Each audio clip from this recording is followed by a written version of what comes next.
Welcome to Confessions by Banana Ketchup. The girl from Eugene, Oregon.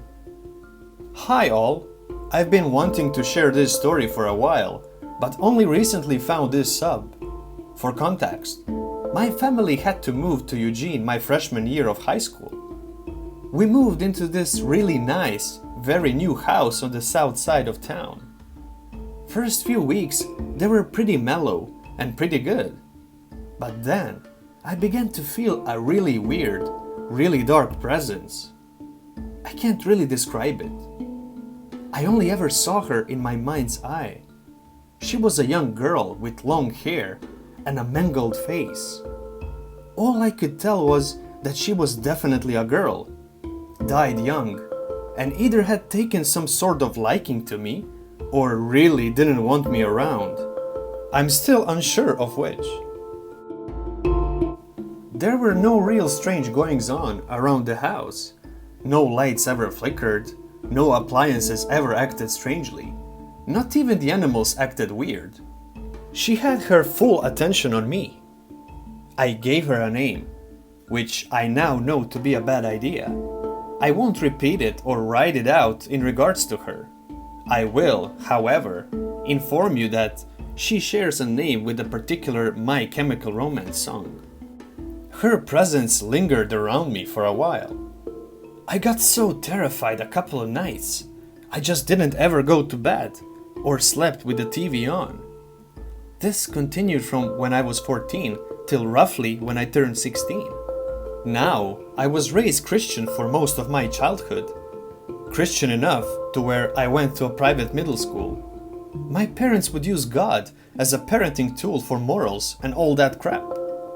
Well, when I turned 16, I realized that the Bible was chock full of contradictions, and that a lot of Christian morals, values, were complete bullshit. I quickly deconverted and became an atheist, later finding that I agreed mostly with the philosophy of Satanism as authored by Anton LaVey.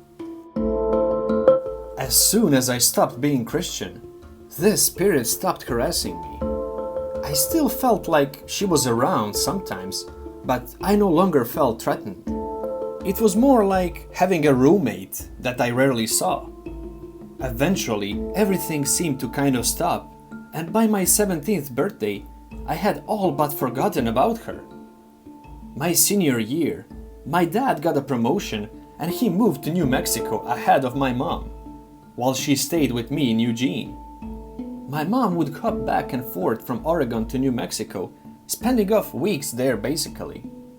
While she did this, I would often have my girlfriend, now fiancé, over, and we would spend the night at my place doing teenagerly things.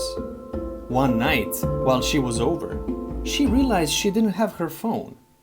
We had deducted that she may have dropped it on her way out of the car into the house.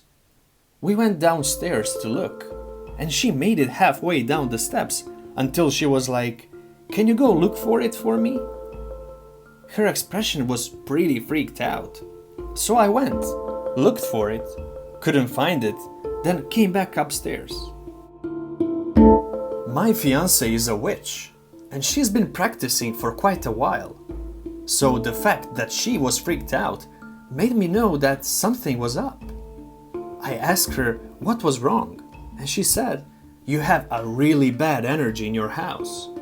I was shocked, and I didn't know what she was talking about, so I asked her if she saw anything, and she said she had. When I asked what, she replied, "A girl with the long hair." I have since moved away from that house. I'm in a different city, and haven't been further bothered by this presence ever since. I'm still wondering what the deal with it all was, though. Anyone have any explanation for this? TLDR, Ghost Girl haunted me and only me in a new house until I became an atheist. Then my witchy girlfriend saw her like a year later. Thank you, MainEagleX, the author. Does becoming an atheist really helps? Or it was just a coincidence? What do you guys think? Let me know down below. I made up a ghost story And then it all happened minutes later. So this happened about 20 years ago at the farmhouse I grew up at. This story is 100% true, and it baffles me still. It was the summer to 9th grade, and I was just starting to form a bond with a person that I would now consider to be one of my childhood friends. We spent an entire day, morning to night, building a shitty-ass treehouse that we poured our hearts into. It was 2 stories and had trampoline tops that were rigged to work like huge hammocks. It was awesome for our age. We spent all night out there so proud. This was the first time him and I had ever hung out, and I lived so far in the middle of ducking nowhere that no one ever wanted to come to my house. So it was a cool day, and we were becoming fast friends. A little setup where I lived, as long as the crops weren't too high, you could see where the local Boy Scouts set up camps for summer outings. They were on the other side of a massive field, but still quite visible. On my end of the field were 2 small ponds, or even swamps if you prefer. Somewhere between those 2 things. So, somewhere in the 3 a.m. hour, I told my new friend a ghost story about some Boy Scouts and a counselor that drowned in that pond and weren't recovered, and so a funeral was held on the site to honor them. The story was quite obviously a total fabrication. I made the whole story up, just trying to liven up a great day that was winding down. So, after finishing the story, 5 minutes might go by, and a fog rolled in. This was not regular fog.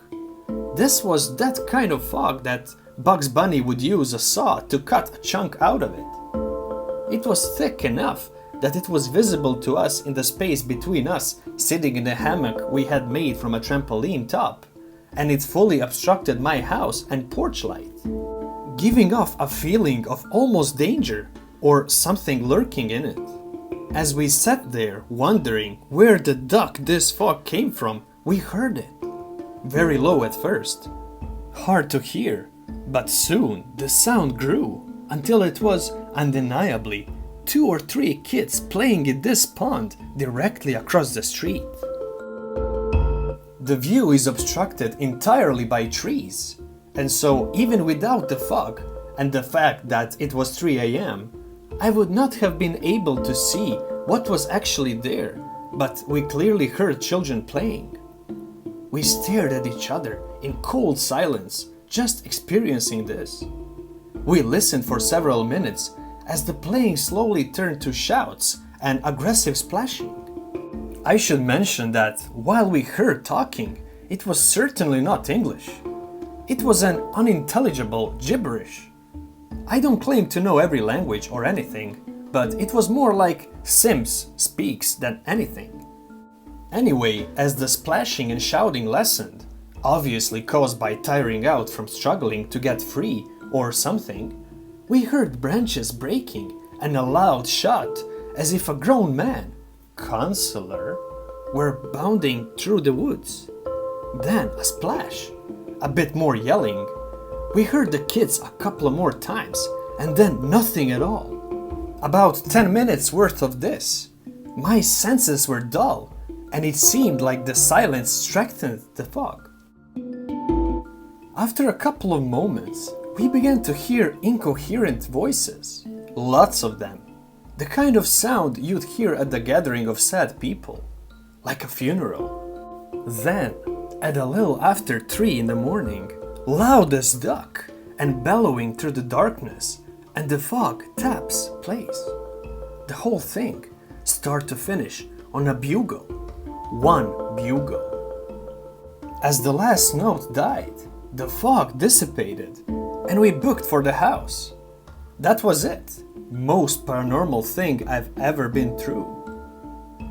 Thank you, it's the author. Thank you for watching. What do you think about these 2 stories? Let me know down below in comments. If you like this kind of videos, subscribe. See you again in my next video, and until then, please, be safe.